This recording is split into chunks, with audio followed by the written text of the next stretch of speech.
বিশুর শরীর খারাপ করেছে। রাত্রে দু ভাই বিছানায় শুয়ে আছে, মা পাশের ঘরে। বাইরে ক্রমাগত বৃষ্টি চলছে। তোকে কত করে ভিজতে বারণ করলাম, শুনলি না? এবার শুয়ে থাক বিছানায়, আমি মাছ ধরি। দাদা, আমি যাব তোমার সাথে। না, তোর শরীর খারাপ, মা বকবে। যা বৃষ্টি পড়ছে, মনে হয় সকালে সারা মাঠ হাবুডুবু খাবে। তাহলে তো অনেক মাছ হবে।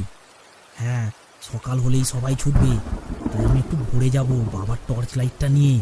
দাদা, আমিও যাব, নিয়ে যাবে তো? না, তুই চুপ করে ঘুমা। আমি যাবই, ব্যাস। এই বলে বিশুর আগে ঘড়িতে ভোর 4টের অ্যালার্ম দিয়ে মাথার পাশে রেখে দিল। বৃষ্টির মধুর শব্দে ধীরে ধীরে চোখ বুজে এলো বিশুর। রাত হতে বৃষ্টির বেগ আরো বেড়েছে। বিশু, বিশু, ভোলার ডাকে ঘুম ভাঙল বিশুর। বিশু, আমি যাচ্ছি, তুই আসবি না কিন্তু। দাদা, আমিও যাব। না, তুই একটু ঘুমা, শরীরটা ঠিক হোক, পরে বেলায় আমার সাথে যাবি। এই বলে ভোলা বেরিয়ে গেল। তার এক হাতে একটা কোঁচ আর অন্য হাতে টর্চ লাইট আর মাথায় পেখে। বিশুর মনটা খারাপ হয়ে গেল। দাদা আজ কত মাছ ধরবে, কিন্তু তার তো শরীর খারাপ। তা না হলে কখন ভোর হয়ে গেল, কখন অ্যালার্ম বেজে গেল তা সে শুনতেও পেল না। এত গভীরভাবে ঘুমাচ্ছিল সে। এসব ভাবছে এমন সময় তার চোখ পড়ল অ্যালার্ম ঘড়ির দিকে। চমকে উঠল বিশু।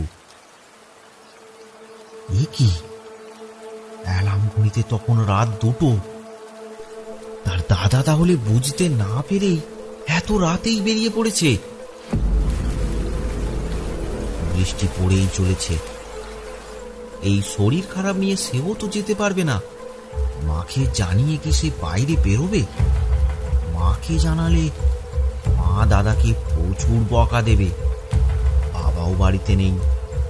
বিশু যে কি করবে কিছুই বুঝতে পারল না। এখন তার একটু একটু ভয় করছে।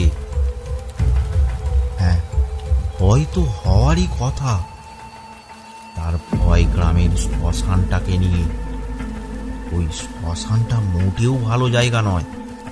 সে শুনেছে মাঝরাতে ওখানে ভূত ঘোরাফেরা করে। কোনো উপায় না পেয়ে বিশু বিছানায় শুয়ে অপেক্ষা করতে লাগলো ভোর হওয়ার। তার দাদা ভালোভাবে ফিরে